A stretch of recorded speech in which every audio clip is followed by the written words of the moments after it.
Assalamualaikum warahmatullahi wabarakatuh. Perkenalkan, kami dari kelompok 1 akan mempresentasikan hasil kerja kami yang berjudul Pemberdayaan Sistem Kontrol dan Manajemen Putu pada PT Viva Medica Farma. Kelompok 1 beranggotakan Rifa Amalia, Valdia Hartati, Dandi Setiawan, dan Faris Adam.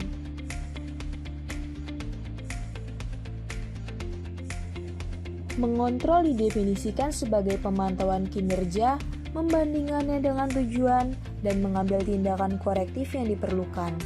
Setelah pengontrolan, biasanya dilakukan suatu pengendalian untuk mengatasi suatu hal. Pengendalian adalah fungsi manajemen keempat bersama dengan perencanaan, pengorganisasian, dan memimpin. Tujuannya yaitu untuk memastikan bahwa kinerja memenuhi suatu tujuan. Persaingan global saat ini mendorong perusahaan harus dapat menyesuaikan tuntutan-tuntutan kebutuhan berbagai pihak untuk meningkatkan kinerja perusahaan secara terus-menerus. Pihak manajemen perusahaan harus dapat mengolah kegiatannya dengan maksimal agar kinerja perusahaan yang terlihat pada laporan keuangan perusahaan dan kinerja karyawannya dalam memberikan pelayanan tersebut tidak mengecewakan setiap pihak. PT Viva Medica Farma merupakan perusahaan yang bergerak pada bidang distribusi obat di wilayah Sumatera Selatan. Distribusi obat pada PT ini khusus ditujukan untuk apotek-apotek yang berkawasan di wilayah Sumatera Selatan. PT Viva Medica Farma cenderung pasif dalam menjalankan bisnisnya. Sedangkan untuk mengembangkan bisnisnya sekarang ini, PT Viva Medica Farma dituntut untuk dapat menyesuaikan strategi dengan keadaan eksternal perusahaan dan internal perusahaan. Untuk itu, dibutuhkan suatu sistem pengendalian manajemen yang sesuai dan kompatibel dengan perubahan-perubahan yang dilakukan oleh perusahaan. Sistem pengendalian manajemen adalah proses kontrol dengan alat-alat atau sistem yang digunakan dalam mengelola sumber daya manusia dalam perusahaan agar sesuai dengan strategi perusahaan. Dengan dilakukannya kontrol pada suatu organisasi atau perusahaan dapat membantu untuk beradaptasi dengan perubahan dan ketidakpastian, menemukan penyimpangan dan kesalahan, mengurangi biaya, meningkatkan produktivitas atau menambah nilai, mendeteksi peluang dan meningkatkan inovasi, memberikan umpan balik kinerja, mendesentralisasi pengambilan keputusan, dan memfasilitasi kerjasama tim. Langkah-langkah dalam melakukan proses kontrol. Yang pertama, menetapkan standar. Berbagai cara dilakukan oleh pihak manajemen PT Viva Medica Farma untuk menentukan pola pikir dan konsep yang baru berbeda daripada pesaingnya, dengan menetapkan pembagian kerja dan jabatan yang dikontrol dengan adanya prosedur dan standar yang kuat dari sisi internal perusahaan. Kedua, mengukur kinerja. Pengukuran kinerja yang baik sampai yang buruk dengan penetapan target kerja yang diinginkan oleh perusahaan dan memberikan reward atau punishment kepada karyawannya. Ketiga, membandingkan kinerja dengan standar. Kinerja karyawan masih jauh dengan standar yang ada di perusahaan. Dengan itu, PT Viva Medica Farma melakukan kontrol dalam rangka meningkatkan kinerja karyawan bagi perusahaan. Keempat, mengambil tindakan korektif. Perusahaan dapat mengambil tindakan yang memperbaiki, salah satunya dengan cara membuat pegawai yang berpengetahuan menjadi pegawai yang bertalenta, dapat dengan cara proses pembelajaran, niat, dedikasi, dan juga dukungan dari perusahaan. Selanjutnya, 4 bentuk pengendalian. Yang pertama, action control, dengan sistem yang mengawasi dan mengendalikan karyawan untuk tidak melakukan hal yang dapat merugikan bagi perusahaan. Yang kedua, personal control, dengan membangun pola pikir karyawan secara alami untuk mengontrol dan memotivasi diri mereka sendiri. Yang ketiga, result control, yaitu alat kontrol yang bertujuan untuk memicu karyawan agar dapat mencapai target yang telah ditetapkan. Dan terakhir, cultural control, dengan pengendalian yang didesain untuk mengontrol kegiatan secara bersama-sama. Berikut beberapa permasalahan yang terjadi pada PT Viva Medica Farma. Yang pertama, pembagian kerja yang tidak jelas dapat dilakukan dengan sistem pengendalian action control dengan perancangan pembagian kerja yang jelas dan ditetapkan secara formal kepada karyawan. Yang kedua, target kerja dapat dilakukan dengan result control dengan ditetapkannya target kerja yang sesuai dengan kemampuan dari karyawan sesuai dengan usahanya. Yang ketiga, tujuan dan budaya dapat dilakukan dengan sistem pengendalian cultural control dengan ditetapkannya nilai-nilai dan arahan yang positif seperti datang tepat waktu.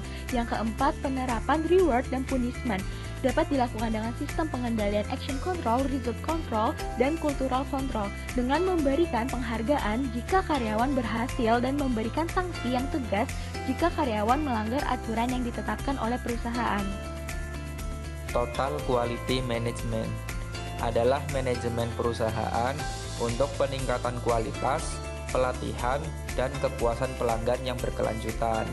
Pada PT Viva Medica Farma, Total Quality Management dilakukan melalui 4 cara, yakni yang pertama, redefinisi bisnis inti.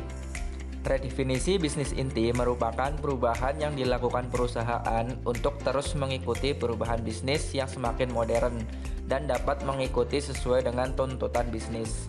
Pada PT Viva Medica Farma, pihak manajemen PT Viva Medica Farma menentukan pola pikir dan konsep yang baru dan fresh berbeda daripada kompetitornya dengan mulai membangun tujuan dan budaya badan usaha yang jelas serta menetapkan pembagian kerja dan jabatan yang dikontrol dengan adanya prosedur dan standar yang kuat dari sisi internal perusahaan dan sampai pengembangan strategi dagang yang berbeda dari pesaingnya. Yang kedua, reorientasi stakeholder. Kegiatan bisnis tradisional lebih mementingkan kepentingan shareholder dan memuaskan pelanggan, tetapi hal tersebut tidak lagi relevan karena perusahaan yang unggul akan lebih memusatkan pada kepentingan stakeholder yang akan berperan penting untuk kelanjutan usaha perusahaan tersebut. Pada PT Viva Medica Farma, dalam melakukan reorientasi stakeholder yaitu yang pertama pemegang saham, kemudian konsumen, lalu karyawan, supplier, dan masyarakat sekitar. Yang ketiga, pemberdayaan karyawan bertalenta. Untuk meningkatkan kinerja yang maksimal, dibutuhkan pegawai yang bertalenta yang lebih inovatif dan membuat perubahan lebih baik lagi. Cara membuat pegawai yang berpengetahuan menjadi pegawai yang bertalenta dapat dengan cara proses pembelajaran, niat, dedikasi, dan juga dukungan serta penetapan sasaran yang jelas dari atasan untuk menjadi pegawai yang bertalenta. Tujuan untuk membangun dan memiliki pegawai yang bertalenta agar perusahaan dapat lebih mudah dalam meningkatkan kinerja karyawan dan nilai serta budaya baik, di mana pegawai bertalenta akan membimbing, mempengaruhi, dan memicu pegawai yang lain berpengetahuan untuk terus berkembang. Yang keempat, kepemimpinan transformasional. Kepemimpinan transformasional dibutuhkan, di mana efeknya akan berguna untuk jangka panjang. Di sini, pemimpin tersebut dapat membangun nilai-nilai budaya bagi karyawannya serta memajukan perusahaan dengan lebih inovatif. Kemudian, adapun prinsip inti Total Quality Management. Yang pertama, orientasi orang. PT Viva Medica Farma memiliki budaya yang saling percaya, efisien, dan berbasis teamwork yang kuat. Yang kedua, orientasi peningkatan. PT Viva Medica Farma melakukan 4 hal, yakni redefinisi bisnis inti, reorientasi stakeholder, pemberdayaan karyawan bertalenta, dan kepemimpinan transformasional. Selanjutnya ada peta strategi. Peta strategi adalah suatu representasi visual dari tujuan kritis perusahaan dan hubungan penting di antara mereka yang mendorong kinerja organisasi. Sebagai contoh, peta strategi dapat menginformasikan orang lain mengenai pengetahuan, kemampuan, dan sistem yang harus dimiliki oleh karyawan seperti inovasi dan perspektif pembelajaran. Untuk menginovasi dan membangun kapabilitas internal yang memberikan nilai kepada pelanggan, yang pada akhirnya dapat menciptakan nilai pemegang saham yang lebih tinggi. 4 kunci dari keberhasilan pengendalian, yaitu yang pertama adalah strategis dan berorientasi pada hasil. Lalu yang kedua, tepat waktu saat dibutuhkan. akurat atau benar, dan objektif atau tidak memihak.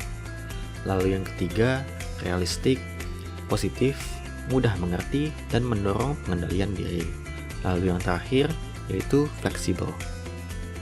Peran dari seorang manajer adalah untuk membuat keputusan dalam fungsi manajemen, yaitu seperti perencanaan, pengorganisasian, kepemimpinan, dan pengendalian, agar karyawan mencapai produktivitas dan mewujudkan hasil. Produktivitas sendiri dapat dirumuskan sebagai output dibagi dengan input untuk jangka waktu tertentu. Produktivitas penting karena menentukan apakah organisasi akan menghasilkan keuntungan atau bahkan bertahan.